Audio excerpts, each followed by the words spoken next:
Salam alaikum à toute la communauté de Kaay Job Sénégal. C'est toujours un plaisir de vous retrouver dans votre émission Kaay Job ak je pense que jotaay bi miin ngeen ko mais du ñu tàyyi benn yoon ci di leen ko fàttali di ñëwaat ci solo bi nga xamante ni bi moo tax ñu amal jotaay bi nii muy benn émission boo xamante ni bi dafay bëgg di dem di fekki entrepreneurs yi seen espace de travail voilà juste pour leur donner la parole histoire de leur permettre de revenir sur déjà leur parcours personnel mais aussi sur leur activité principale. Tey ñu ngi Almadies 2 voilà fekk si fi un jeune entrepreneur quelqu'un qui s'active dans la déco mais aussi qui vient de mettre en place benn espace bu cool un espace vraiment très causal. Sans plus tarder ñu bàyyi ko mu présenté wu voilà wax ñu un peu jaar-jaaram bu ko defee ñu xuus ci waxtaan bi comme ni ñu koy defee saa su nekk bon maa ngi lay ziar bu baax. am di ziar naa la bu merci beaucoup ci dalal bi. jërëjëf merci beaucoup. ayca ñu ngi lay bàyyi nga nuyonteeg gars yi. asalaamaaleykum mbokku internautes yi asalaamaaleykum communauté Kaay Job maa ngi leen di nuyu di leen ziar man c'est Mamadou Ndiaye Niang dëkk Pikine yaroo Pikine juddoo fa. En même temps di professeur en construction mécanique di ingénieur de formation aussi di chef d'entreprise donc j'ai à mettre en place benn structure bu tudd décoration di yëngatu un peu ci wàllu secondes œuvres et un tout petit peu aussi échelonné ba tey mettre benn structure aussi bu tudd Cheikh Diabel tey foofu laa la dalal ni pour waxtaanee ko. Cool, merci. En tout cas c'est très cool comme espace hein. Machallah. Merci. Mais en même temps professeur, en même temps entrepreneur. Est-ce que mën nga ñëwaat déjà ci professeur en quoi exactement? Ouais, en fait je suis professeur de construction mécanique. Okay. Donc la construction mécanique science la boo xamante ni dafay jàngale tout ce qui est mécanique.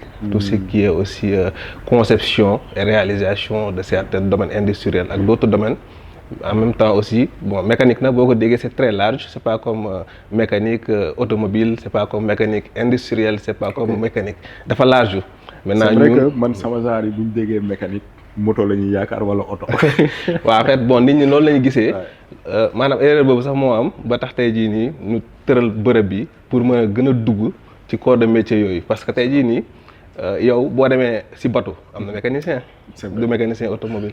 boo demee tey jii nii ci industrie production am na mécanicien. du mécanicien automobile. Tout à fait. ci biir industrie da nga fa fekk mécanicien automobile di nga fa fekk mécanicien tourneur fraiseur et cetera di nga fa fekk aussi mécanicien boo xam te ay pompe lay régler et cetera donc ce sont des domaines yoo xam te ni c'est beaucoup plus profond que ni ñu koy déggee. Excellent. donc loolu aussi ci loolu laay yëngatu di ko jàngale. Et en même temps tu es entrepreneur. Oui. Comment est-ce que tu arrives à t'organiser pour nekk ci ñaari activités en même temps? waaw difficilement parce que tout au début parce que maa ngi créé décoration en 2019 mais avant ça jàngoon naa ko xam ko mën ko parce que aussi su ma ñëwee tuuti ci sama parcours bon ba ma jàngee ba yenn classe quatrième je dirais sama jàng dafa sooxe. Ok.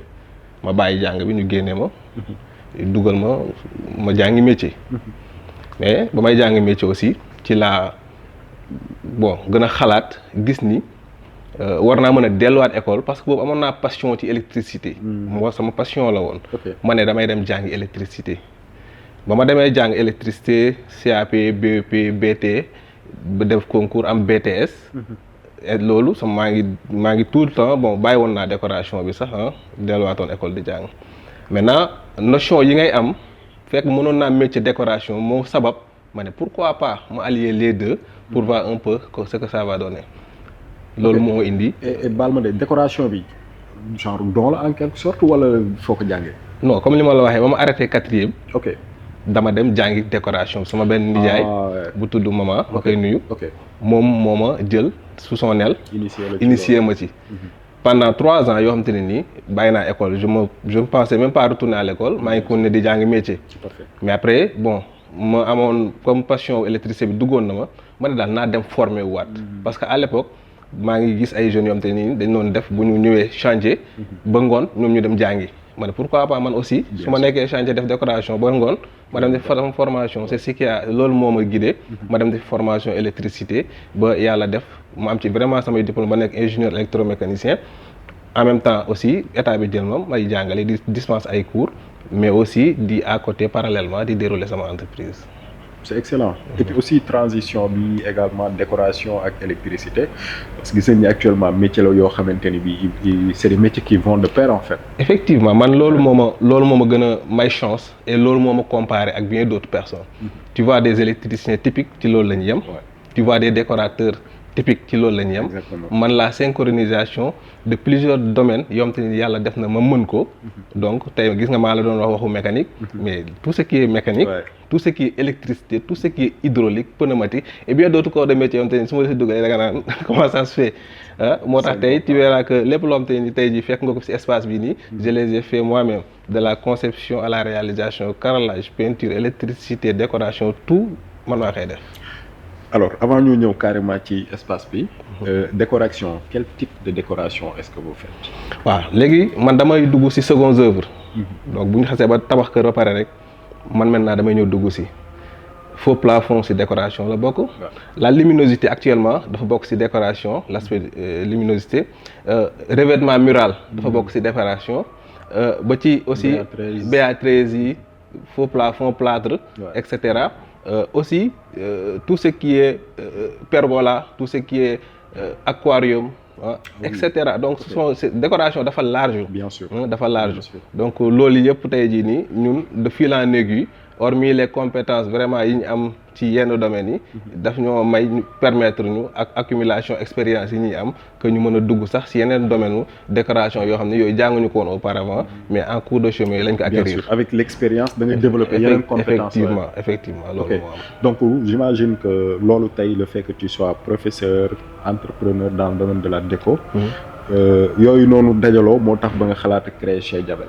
waaw déjà chez Jabel Mamadou nga tudd Jabel xam nga bu dee mën nga ci ñëw. waaw loolu nag c'est très profond. Parce que Jabel fut un ami dama fii parce que yàlla def na vraiment jóge na fi ñu ñaan yàlla suuf sedd si kaw. C'était un ami ñu jàngandoo G15 mu nekkoon technicien comme man génie civil ñu amoon ay projet moom comme construction lay def man seconde œuvre laay def on allait de pair c'est-à-dire moom dafa daan jiitu ci yenn mbir yi man su ma ñëwee ma topp si ginnaaw donc ñoo amoon projet te defar suñu entreprise cheminer ensemble mais vraiment yàlla dogal au cours d'un accident ça fait 2 ans ndeysaan yàlla jële ko fi ñuy ñaan yàlla seral la yaxam donc c'est pour lui rendre hommage et aussi bëgg-bëgg boobu mu amoon passion boobu mu amoon ci wàllum construction ci wàllum développement tax ma ne damay créer chez Jabel mu nekk un endroit boo xamante ne nii tey hormis la détente bi nga fi fekk le confort mais dafay créatif dafay innovant dafay ñëw allier tout ce qui est formation et découverte de métiers. C'est-à-dire on va permettre aux jeunes ñu ñëw ci cet espace détendre épanouir mais ñu profiter ci vraiment informer leen orienter leen découvrir leen les autres corps de métier yi nga xam te ne tey mën na leen dimbali seen cursus scolaire et professionnel.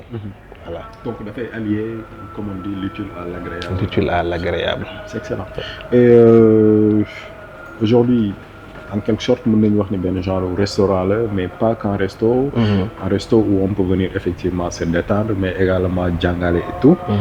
En tout cas c'est excellent. Bon alors chez Jabel tey nga installé ko dans une zone boo xamante ni bi bëri na ay jeunes bëri na activité et tout. Quelles sont les perspectives fan ngeen bëgg a dem ak la communauté de la banlieue wala voilà de la banlieue d'une manière générale. Ok en fait boo xoolee dama ñëw installé aussi zone bi def benn étude de marché xool gis ni bëri na ay établissement scolaire te man comme en tant que professeur je suis nourri de partager mes connaissances et de mon savoir-faire ma ne su ma defaree bërëb bi damay fexe woo ndaw ñi ñu fiy ñëw mu nekk espace boobu te ni ñoom ils s'y trouveront vraiment voilà dañ koy def seen espace comme ñoom dañ fiy ñëw mu nekk espace bu leen neex du yem rek ci consommer et cetera mais je vais en profiter man pour mën leen maintenant informer leen sur les débouchés scolaires informer leen pour sur découverte de métiers yi nga xamante ni tey surtout en tout cas domaine bâtiment particulier parce que y a plus de 35 métiers dans le domaine du bâtiment yoo xamante ni tey ñoom mën nañ ci topp mën na nekk mu nekk seen passion mën na nekk aussi ñun lu ñu leen di orienter pour permettre leen si seen cursus professionnel ban yoon la ñu mën a jaar en réalité pour accéder à cela donc loolu moo tax tey ñu defar espace bi pour mën a partager suñuy connaissance suñuy compétence dimbali ndaw ñi ci seen orientation scolaire.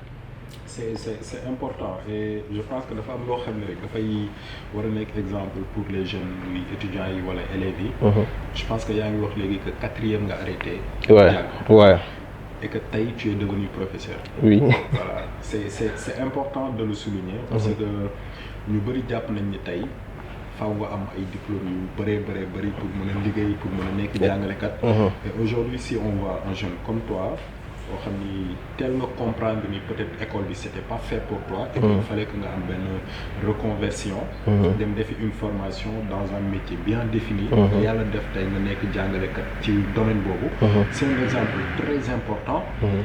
À partager et à donner à nos jeunes frères et jeunes sœurs qui sont dans les établissements scolaires.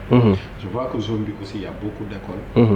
Certainement dina am ay partenariat entre Cheikh Diabel ak école. Effectivement li nga wax noonu dafa am important parce que man comme yàlla def na ma nekk professeur samay étudiants première année saa yu ñu ñëwee dama leen di initier dama leen di xamal sama parcours déjà pour leur permettre xamal leen ni tey ñi ngi fii mais suba ils peuvent rêver très grand man c'était pas donné sincèrement c'était pas donné que ma nekk tey ji un professeur un chef d'entreprise parce que li tax ma bàyyi 4e pour dire j'étais nul man nulard laa woon à l'école daaw ma jàng nulard bi nag li koy c'était pas que j'étais pas intelligent mais aw moon suivi scolaire bi tax tey jii nii taux de déperdition bi am lu gën a bëri ci jeunes yi amuñu suivi man suivi moo yàq sama jàng ak aussi voilà lëj quoi waaw vraiment sonal naa sama yaay trop mais yàlla def ba ma bàyyi école rek dugg ci métier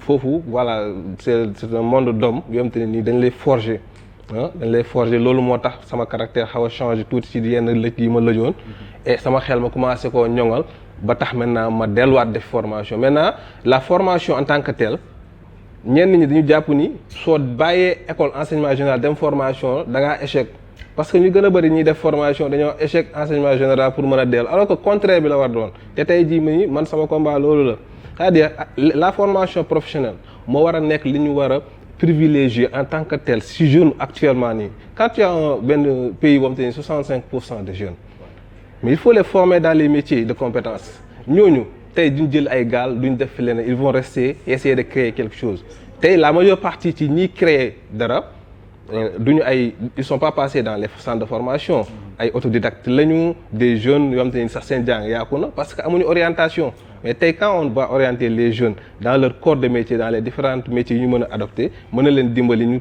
suivre seen cursus scolaire en même temps détenir ay compétences donc man loolu moo ma dimbali vraiment ma bàyyee 4e mais sama formation diplôme yi nga xam te ne nii tey jii nii maa ngi ko doon acquérir permettre na ma ba à un certain niveau ma dem mën si nekk ingénieur te loolu yàlla dafa defoon ba may def sama CAP laa ko demandé woon suñu directeur des études ne ko est-ce que mën naa nekk ingénieur mu ne ma mais bien sûr cette réponse-là je l'ai toujours en tête mu ne ma mais bien sûr Mamadou et depuis ce jour-là j'ai fait le CAP le BEP le BT le BTS licence master donc cursus la boo xam te ne nii et puis c'est plus raccourci sax que enseignement général bi. vraiment lii moom lu war a gën a mën a fës la. en tout cas c'est un plaisir de voir aujourd'hui li nga xamante ne bii yaa ngi ko nekk di réaliser actuellement. Franchement c'est une fierté pour toute la communauté jeune du Sénégal. Merci beaucoup merci. Je te laisse peut-être placer un dernier mot et puis aussi nga jox ñu localisation exacte chez Diabel fan la nekk. waaw déjà localisation exacte bi ñu ngi fii ci rond-point Sédima bi juste derrière Somari bi donc emplacement bi c'est très facile à trouver boo ñëwee juste rond-point Sédima rek bon on verra les panneaux chez Diabel et tout ça maintenant bon dernier mot bi dama koy lancer appel à l'État pour que mu ñëw dimbali structure yu mel ni comme yii ñuy teg parce que tey man l'année passée j'étais au ministère jéem a dugal sama projet bii nii pour que ñu accompagner ma ci mais même pour am audience ça c'est problème musuma am occasion rencontrer les dirigeants finalement ce sont mes propres moyens laa jël investir ko fii mu nekk benn coin d'incubation rek, parce que l'objectif et le projet majeur c'est d'avoir benn centre boo xamante ne nii tey jii nii on va agrandir les espaces, am des espaces yoo xamante ne nii de détente, d'initiation et cetera, mais des ateliers aussi yoo xamante ne nii tey dañu ciy mën a de façon pratique wan les élèves, les jeunes et cetera lan la ñu mën a découvrir, lan la ñu mën a xam ci les différents corps de métier, et ñoom aussi ñu adopté loolu pour que peut-être mu nekk seen orientation. Donc loolu moom état bi laay ñaan vraiment ñu accompagner ñu ci côté boobu noonu.